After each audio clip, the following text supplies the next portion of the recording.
Hello and welcome back. I am here with our champion, two-time champion now, Jordan Cairns, aka Heisenb3rg. Two-time, baby, two-time. Jordan, congratulations. Thanks, brother. So first, I want to talk about that last game. Okay. As it was really interesting to me. Yeah. There were some decision points there where when you cycled the Veil of Summer, I really wasn't sure, and we were chatting about it a bit before, but why did you choose to do that? It was basically, so there's twofold. One was I was hoping to dig and find an answer to the Oko. Okay. I thought based on him letting the Oko go on top, he didn't have a way to stop a counterspell to the Oko if I managed to get it. And I thought I was in pretty bad shape if he managed to resolve that Oko. Right. But the probability that I would draw a card, I don't know. Also, I think most people, if they are cycling Veil there, they have two Veils. And I thought the information, like with this deck, misleading information is a very key thing. Like I don't know so if valuable. You were watching, but sometimes I shock myself when I didn't need to intentionally, Right. just to like misrepresent my hand and things Because like that's that. not what the matchup was going to come down to. So it's just free value for you there, and it has a lot of value when you're playing a deck like yours. Yeah, totally. Yeah. Yeah, absolutely. I don't know if it's correct, but I kind of like it. It's like tricky fancy play syndrome stuff. Yeah, absolutely. And I think part of that, we saw that in the last game where he actually didn't Murderous Rider your creature on his end step, but he did it on your turn, and that let you draw the Mystical Dispute, and you countered the Murderous Rider, and that's what let you be in that game. Did I have green mana open in that turn? Like I don't believe so. Oh, I was just tapped out. Yeah. So, oh wow. So it was just like, I think you may have had like one blue mana up.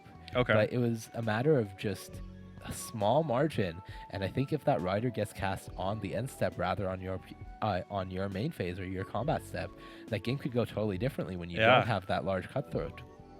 But huge difference. With that said, congratulations. Yes. Yeah. So I want to ask you, as our champion now, a week ago you played in the MTG Arena Mythic Championship Qualifier weekend for Mythic Championship 7. You managed to finish in the top 16 with a completely different deck. I did, yes. So what makes you go from playing that deck last weekend to bringing a completely different deck this weekend? Honestly, it was sort of like a literal game time decision. Like it was like I was flagging you down like, hey, I want to change my deck. I was initially going to go with the updated version of the deck that I top 60 the MCQ with. Which, to be clear, was Bant Ramp. It was Bant Ramp, yeah, that's correct. And I've been doing well with both these decks on Arena a little bit post MCQ. I just sort of, because I got a sense of what people are playing around the room. Yeah. And actually a guy like Max kind of scared me. He was like, oh yeah, Tam was like, there's tons of Esper, and Esper is a miserable matchup for so he kind of was messing with me. Like there was two Esper decks, but not tons. Yeah, like he panicked me into a last minute decision. So fair enough. But whatever. It like both decks were good. I wouldn't have been unhappy to play either version. So now we've seen you at two of our events. The last time you came out, you won with your own brew, Band Feather. Jeskai Feather. Jeskai Feather, yeah. This time, new format. We just see you crush a tournament last weekend with Bant Ramp. You come here, you bring Simic Flash. So your understanding of the standard format is, or most standard formats, because of the preparation you put in, is pretty good.